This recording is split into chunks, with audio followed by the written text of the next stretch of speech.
So, that time is finally here to discuss that one particular showcase that has been hyped up for the past month. Yes, we're talking about the Xbox Showcase, that one that would be the big do or die moment that would unveil the next phase of video games coming to the Xbox ecosystem. So now the big question is, did it deliver? Well, that depends on who you ask, but in my opinion, I'd give it a strong yes. I feel that Microsoft has shown here a continuous response to many of the different sentiments that they've been expressing and establishing over the past few years, with a strong focus on continuing to build their Game Pass ecosystem, as well as strengthen and reach out to many of the partnerships that they've been building with Japanese developers and publishers.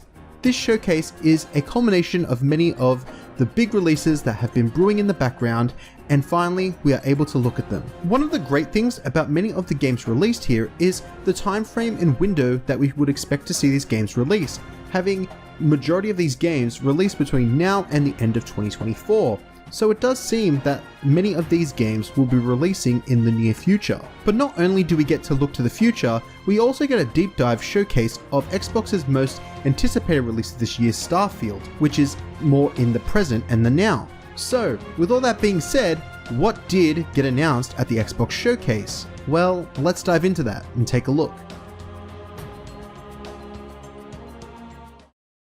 So, kicking off this showcase, we would get another look at Fable, one of the original IPs to debut on the Xbox all those years ago. Once being led by Lionhead Studios, has now changed hands to Playground Games, most notably known for making the Forza Horizon games. So with this latest trailer, we would get a look at the visual concept of what Playground's Fable would look like, from a cinematic standpoint at least. So it still managed to capture much of that whimsical, lighthearted, comedic aspects found in the original, but it will be interesting to see what direction they end up taking with this game, and it's really hard to judge where this game is at yet, given that we didn't get any gameplay for this and it was more just a cinematic trailer. So until we get that, I'm just gonna not really have any comment on the game itself. It's looking nice, the trailer looks good, it has a good atmosphere, it seems to have much of the essence of Fable still intact, but until there is gameplay, I will just leave it at that. There is no official release date for this one, but there is one interesting detail for once this game does get a release date, and that is that it will be available day one on Game Pass. Next up was a trailer from the next big game coming from Compulsion Studios, who are most notably known as the developers behind 2013's Contrast and 2018's We Happy Few. Their latest game is called South of Midnight, and received a cool new trailer showing off the art style and atmosphere for this game. But much like Fable, it didn't really receive any gameplay, so it is still quite unclear what this game is actually going to be. I'm keen to see more for this game, but until I do, I'm just gonna say it looks nice and can't wait to see more. Much like Fable, South of Midnight does not have an official release date, but will be available day one on Game Pass. So the next game that premiered at the Xbox Showcase was a new Star Wars game from Ubisoft called Star Wars Outlaws. This one looks like it has a lot of potential to be a great game. As much as I enjoyed Jedi's versus Sith, there are a lot of different personalities that occupy the Star Wars universe, so getting to put yourself in the shoes of a Han Solo type character, you know, a rogue smuggler and scoundrel, and go on crazy adventures fighting the Empire. I mean, I'm all in. What else could you really ask for? So this trailer was a cinematic trailer that Xbox showed, and since then some time has passed and Ubisoft have revealed some gameplay. So overall this game is looking really cool, and from what we saw it does look like they're bringing across some of the foundations of their more stealthish kind of games, and also they've got some really cool gunplay there too. There is a variety of planets that you can go to in this game, and they occupy open spaces. I'm still curious as to whether Ubisoft are going to be taking their Far Cry blueprint for open world design into this Star Wars game, or if they're taking a more different approach, as both this Star Wars game and Avatar are being developed in a different engine and seem to have a different type of approach to the way that they are developing these open worlds. Still, only time will tell, and there's no hard release date on this game yet. It is just slated for a 2024 release, so keep your eyes peeled for that one. We should be seeing it sometime next year. The next game is called 33 Immortals from the studio Thunder Lotus, and man, this game blew my mind. So it's a 33 player action roguelike with some beautiful art direction. I can't imagine the level of spectacle and atmosphere that this game will encapsulate, and if they can pull it off, this is really a unique premise and idea. To me, this game just looks like Hades if it was a 33-man raid. I'm all for that, you know, it's crazy and it's a unique concept, and I'm really hoping all the best to Thunder Lotus with this game. It looks really cool and for a different direction for roguelikes, and I'm really keen for it. This one is expected to release sometime in 2024 and is again another day one Game Pass title. So, you know, keep an eye on Game Pass when you hear a release date for this game, because it looks really fun and really sick, and this is one of the games from the showcase that I took away going, that looks sick. Next up would get a gameplay trailer for Payday 3 that would show off many of the new features available for all your future bank heist escapades. This game is looking insanely fun, and if you're looking to try the Payday series for the first time, then I've got some good news for you, because this will be available also day one on Game Pass. Payday has a scheduled release for September 21st, so if you're looking to get into this game, you can go and pre-install it now on Game Pass. This next reveal should come as a surprise to no one. Let's just roll the trailer.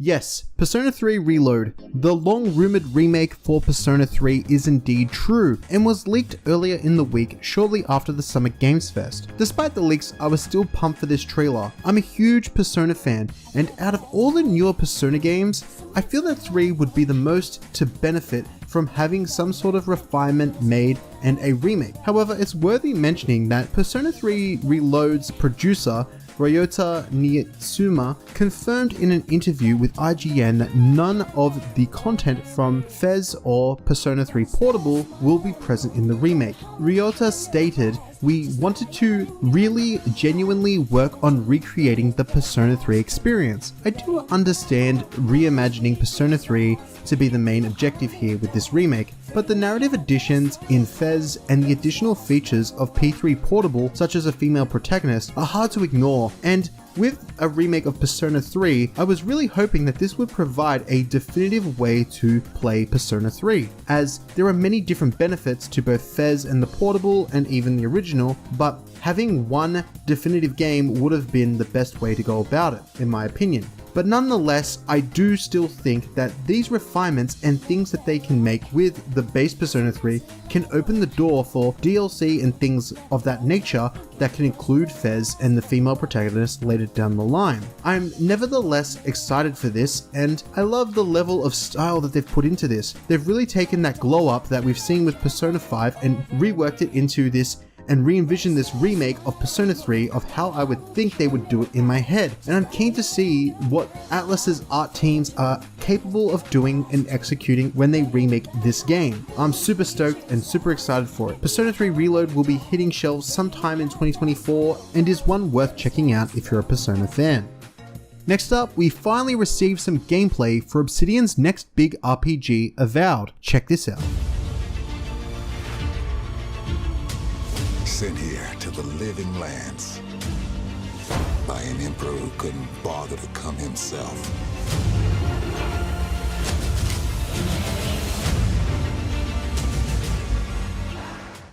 Man, Avowed is one that I've had on my radar for a while, waiting and wondering when Obsidian would reveal this game. Here we are with some first-person open-world action, set in the Pillars of Eternity universe. I see many likening this to Skyrim, and I can see the resemblance. But honestly, I feel like Obsidian doesn't miss with these type of games. They've provided two excellent first-person RPGs in the past, with Fallout New Vegas and the more recent Outer Worlds. I trust them to get Avowed right, but only time will tell. I've seen many talking about the changes in art style and the direction in that regard, with it looking more cartoony and less realistic, and I'm a big who cares really. I think it actually looks pretty good still, and things can really change over the span of 3 years, and I get that that might disappoint some, but I have no doubts that once this game actually does hit shelves, many of those fears will be squashed, as Obsidian have a tendency to make great RPGs, and I don't think that Avowed will be any different. If you are curious and wanting to see more gameplay for Avowed,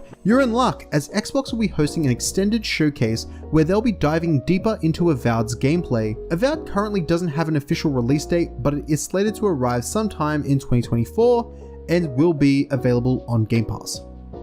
Next up, we'd get a look at more Hellblade 2, which we'd see some gameplay for it, which looked really cool, but I'll confess, Hellblade is another game on my backlog that I'm wanting to cross off. I haven't really played it, so I don't really have much of an opinion here about what we saw, but Hellblade 2 is looking to be up my alley from a lot of the trailers I've seen in the past, and this most recent one, it was okay, but kind of just felt like it was a bit of just walking around. I would have liked to see a bit more.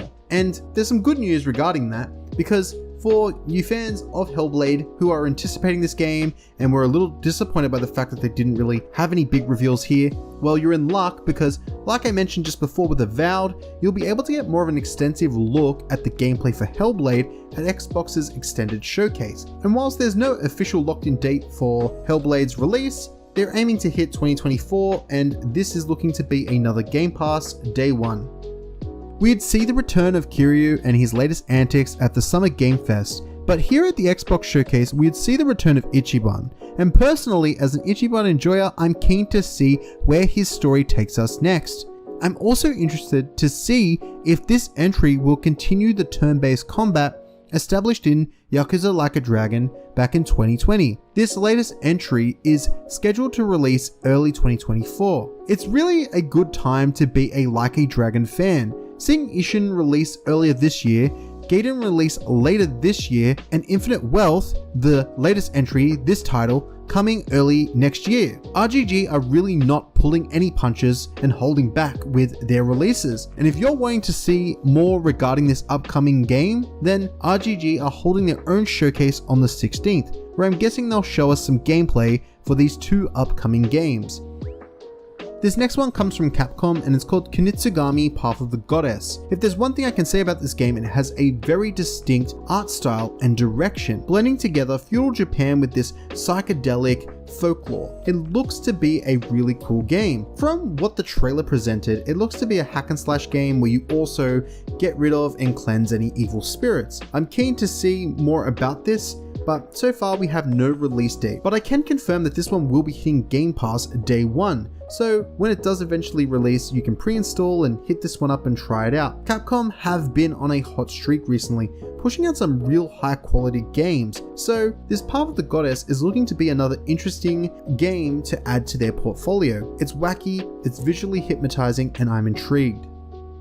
An interesting surprise was seeing Overwatch 2 here, with a variety of new modes that are coming to the game. So, for those who are not aware, news broke recently that the Overwatch team had cancelled the planned PvE mode, which raised a lot of red flags to me personally about the longevity of the series. However, here with this update, it is confirmed that there will be a plethora of new features that look to flesh out and enhance the game, from a firing range for aim practice, a co-op event, and a most important new requested feature being a story mode. The Overwatch cast are adored by many of the game's player base, and Blizzard produced some of the coolest cinematics, so having a story mode seems like a logical step in my opinion. I'm keen to see how this goes in the future, and I'm hoping that these new additions are a win that Overwatch needs at a time like this. For people wondering when they can get their hands on this update will be available on August 10th, and if you have Game Pass, all the 5 new characters will also be unlocked and playable. This next game was another casualty of leaks, but again, that didn't remove any excitement I got for seeing this revealed, and that, my friends, is Persona 5 Tactica. Let's check this one out.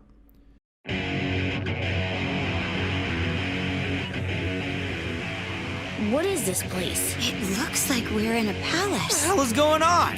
Who are these people? No idea, but if they're attacking us, our only choice is fighting back. Hey, look over there! Can you get us out of here? So you're telling me you're thieves who steal hearts, and you just happened to stumble into this world? So this is a tactics game based around the Persona 5 cast, and I'm honestly excited to see Atlus attempt making a tactics game and putting their own creative spin on it. We've seen them do this before with Persona 5 Strikers, creating a insanely addictive Muso game, and I have faith that Atlus will be able to do this again. For anyone wanting to dive into this, it's coming out November 17th, and it is available day one on Game Pass. Okay, so the next one is from Don't Nod, the creators of Life is Strange and the upcoming Banishers game. This is both artistically and conceptually a change of pace for the studio. This game is called Jusant, and it is a puzzle platformer, but more importantly to me, at least, it looks like one of those vibe games, one where you just kick back, get lost in the world through visual awe and atmospheric music. This is one that's totally my jam, and if it's yours, you'll be able to get your hands on it later this year. It has no official release date, but it is scheduled to release in 2023, and will be available on the PC, Xbox, PS5, and Game Pass. This next one is interesting. It's called Still Wakes the Deep, and I'll let the trailer play out and let you see what you think.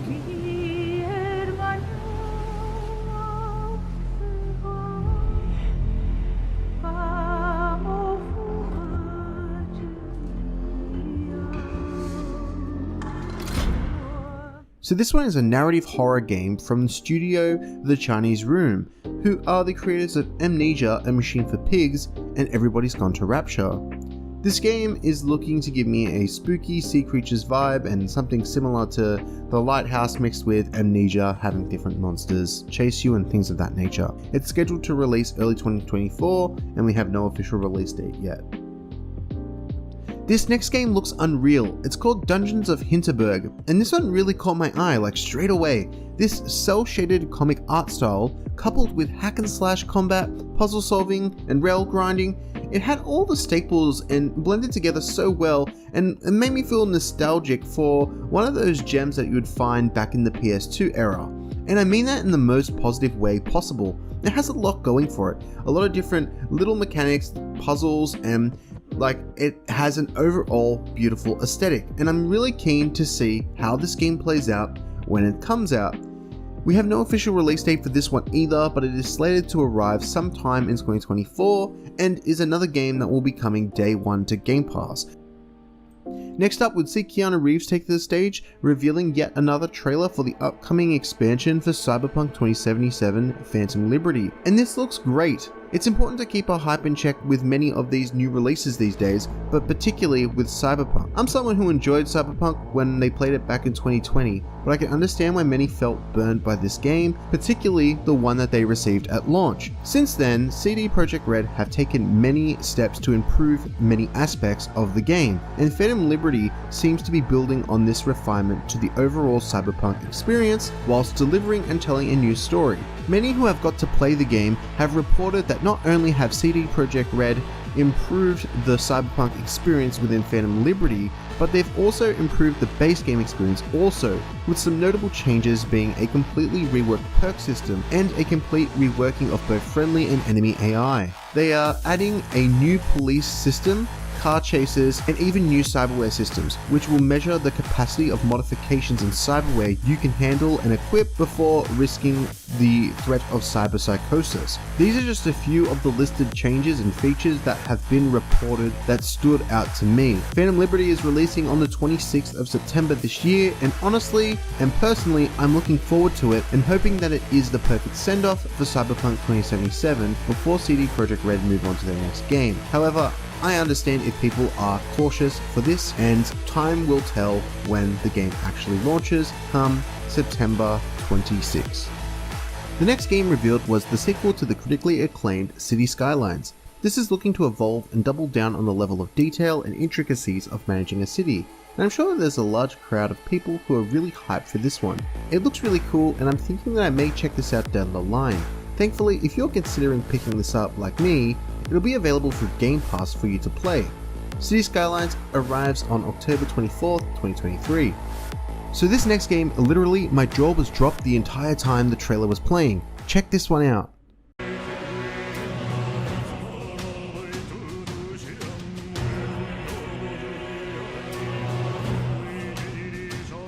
僕を覚えてるか？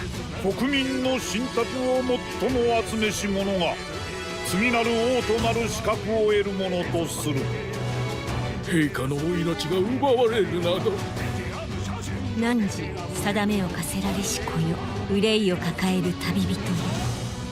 こいつが俺の凱旋者だ。 So this game is called Metaphor ReFantazio, and it is a completely new title from the creators of Persona. I'm so excited for this one. It looks like such an interesting idea, and whilst we don't know for sure what this game will be centered around, My guess is that it'll take some of the sim elements of Persona and put it into this like medieval kingdom setting with a darker, more SMT tone. This high fantasy setting alone, with the mention of followers in the main menu, indicates to me that some sort of prince and rebellious leader will be building confidence and connections to fight back against some evil force. There was also that talks of a utopia and a modern day in the start of the trailer, so I'm feeling like it might have some SMT4 vibe where it's gelling between a modern day Tokyo and a medieval kingdom, but only time will tell. That would be my hot take on where I think the game's going to go and what type of things it'll cover, but I'm happy to see what Katsura Hashino and the folks over at Atlas have in store for us. Persona 5 is one of my favorite games of all time, and I feel like if this title does embody a darker setting like SMT4, I'll be all for it, because I love that game too. There is so much to unpack here from just the 2-minute trailer, but man, the setting, the menu style, and the systems they represent are all just incredible, and they all capture that feeling and sense of style and substance that we have gotten used to in Atlas's games. It's looking incredible, and overall it's insane to see something new come from Atlas that captures that similar style for Persona, and I'm really curious to see where this one goes, and it really was one of the biggest highlights for me in this whole showcase. Metaphor ReFantazio is coming in 2024 with no official release date. At the time of recording, it has only been scheduled to release on Xbox. I do believe that this will change as the remasters for Persona 3, 4 and 5 that came to the Xbox Game Pass were also releasing on other platforms too and were announced later on. So expect this to come to all platforms within 2024. Next up is a new game created by Stoic, the minds behind the Banner Saga trilogy, and their latest game is called Towerbourne, which is an action-adventure side-scrolling game that has a focus on co-op play. Towerbourne will be coming to Game Pass, so that means that there's a good chance for you and your friends to load up and try out this game and see if you like it. I know that's something that I'll consider doing when this game rolls around. Speaking of the release dates, it will be arriving sometime in 2024 with no official release date, and like I mentioned, it's a day one Game Pass game. This next game is the latest from In Exile, the team behind the Wasteland series. It's called Clockwork Revolution, which is an industrial steampunk shooter. And man, this one is looking really good. I'm interested to see how this game plays with the mechanics of changing time and how the world evolves and changes. It really does throw me back to the days of BioShock Infinite, except it looks to be a bit more of an RPG, and I'm really curious to see how they use the different game mechanics and time loop systems to play with, and how much that your actions impact the world and changing time. I say this because this game is announced as an RPG, but I'm thinking, what type of RPG will this be? Is this just going to be one where you complete quests and then the game just naturally goes down one path? Or does it take a more immersive sim approach where you can go back and forth, kind of like that level in Titanfall, and shift between different worlds? And how will this game play out? And is it based on skill checks, immersive sims, and all these different types of elements that can be found, you know, where you kill a certain person and something will, like, you know, change forever? Or what type of mechanic is at play here? I'm curious to really see more about this, and I'm just kind of spitballing here, just thinking of different ideas that they could go with off the top of my head, but it really would be great, and the world really is their oyster with what they've shown here in terms of what they could be doing. It doesn't have an official release date at the time of recording, but it has been confirmed to be a day one Game Pass game, and it isn't even got a 2024 release, it just says in due time. So I'm thinking this one still is a way out from being released, but hopefully we see more about it soon, as I'm really interested and intrigued to see what direction In Exile take with this game.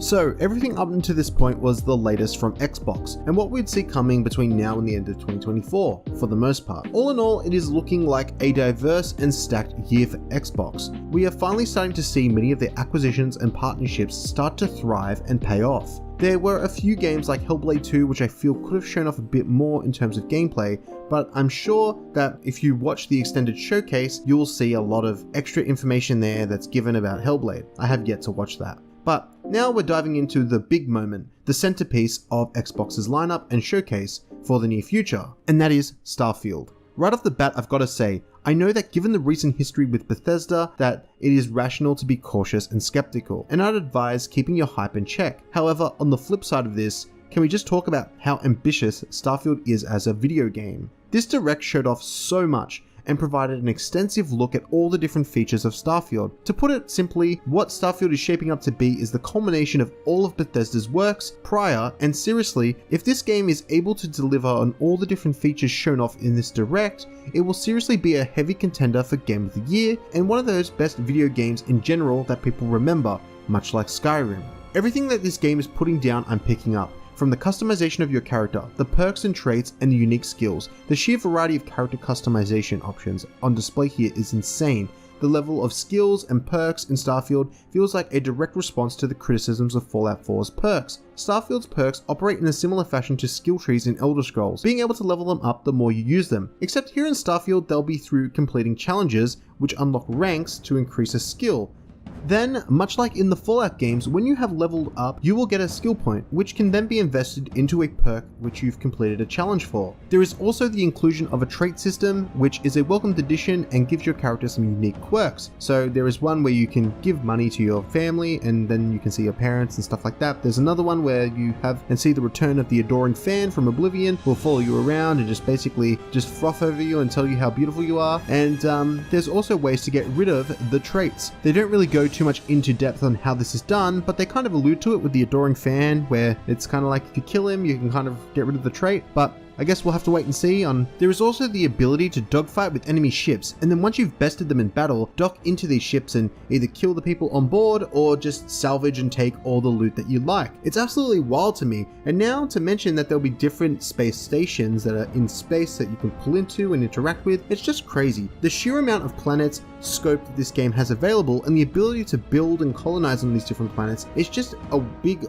wow. Like, it's insane, and they really have built on and evolved those features from Fallout 4 to brand new heights. The ships themselves seem to have a high level of customization, not just in a cosmetic sense, but also with their functional features. The ability to extensively pick apart your ship and customize the different aspects and components that you would like attached to your ship is insane. It's not just visual, but the interior decor and functionality are also like, what would you like in your ship? Would you like an extra cargo bay? Would you like an extra living quarters to have more people? Like, it's very highly customizable, and each component encompasses so much detail, it's just absolutely insane. Speaking of companions, you'll be able to form many different companions to join your crew throughout the main story, but you can also find additional companions that will be available at spaceports. And if that's not enough for you, there are also other people waiting out in the world that you can help that'll love to join your crew. It seems like a really expansive cast of people that can just join your crew and go on adventures with you. You can also have these people not only reside on your ship, but also at outposts that you've formed, and they'll contribute to the management side of that said location. We'll have to see how this all works in action, but so far all of these different systems feel like they've been purposely thought out and worked together in a way to provide some sense of use case and reward to the player, whilst giving us the openness and freedom to customize and build our journey that we want to go on.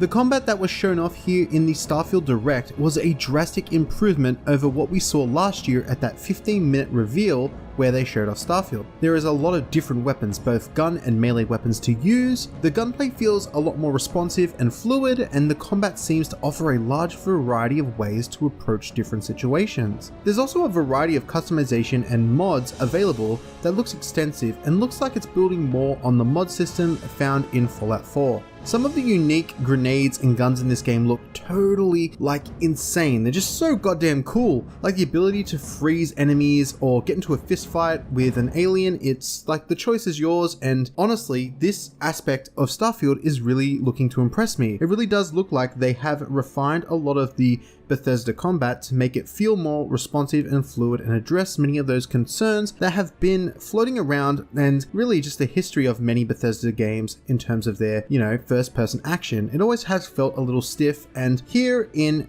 Starfield, it's looking to drastically improve that aspect of their game. Overall, like I said in the beginning, we still have to see how this game goes. And at the time of this video being recorded, it is important to mention that if you're picking this up on a series console, that you will be locked at 30 FPS. So if that's an issue for you, then you may want to consider subbing for the Game Pass subscription and playing for a month on PC. Starfield will be arriving on the 6th of September, but if you pick up the premium edition, you'll be able to access it on the 1st of September. Overall, I think, the frame rate conversation is a bit of a messy one, but I don't think that if this game is successful enough that it will really hold it back or stifle it too much. I think overall this game has a lot of potential and is aiming for a lot, and I think if this game is able to hit all of those benchmarks, that the 30 FPS issue will really just be overlooked. It won't be a big issue. And I think in the long run, this is looking to be a really good game and has a lot of the hallmarks of a classic Bethesda game. So only time will tell, and it still has to actually stick that landing, but I'm hopeful, and I really hope that Starfield does deliver a quality experience. So that's a brief summary of the Starfield showcase and overall the broader Xbox showcase. I feel like this was a really great showing, and they were able to provide a strong lineup of games that are mostly coming within the next year and a half. I'm just happy to see many of the games that we've heard about in the rumor mill, or that were announced like 3 years ago, finally see the light of day. Overall, 2023 has been a great year for video games, and in my opinion, if that trend continues, we'll be having a really great and interesting discussion at the end of the year about what the best game or favorite game for many of us is. So yeah, that pretty much wraps up my thoughts on the Xbox showcase, but I'm interested to hear what you guys think and your thoughts. What really stood out to you? What are you excited for? Overall, with this summer showcase season, what has stood out to you? What games are you wanting to get? What was the strongest presentation that you feel was shown here, and what games are you anticipating? I'm interested to hear all of that, and I'd love to get a chat going down in the comment section, and I'll reply to as many of you as possible. What are you excited for? Anyways, if you're new here and you like this video, maybe consider hitting that subscribe button. I've got some really neat content on the way, and I love to just talk about video games, whether it be these showcases and thoughts and feelings, impressions and all that stuff, but I also like to do things like reviews, retrospectives, and occasionally talk about some analyses of things with video games that I just find really cool. But I'm working on a bunch of content, and if you do consider hitting the sub and sticking around, there's a lot in store for you. But I'm glad you've made it to the end of this video, and I hope you've enjoyed it, and I'll see you all in the next one. Thanks for watching.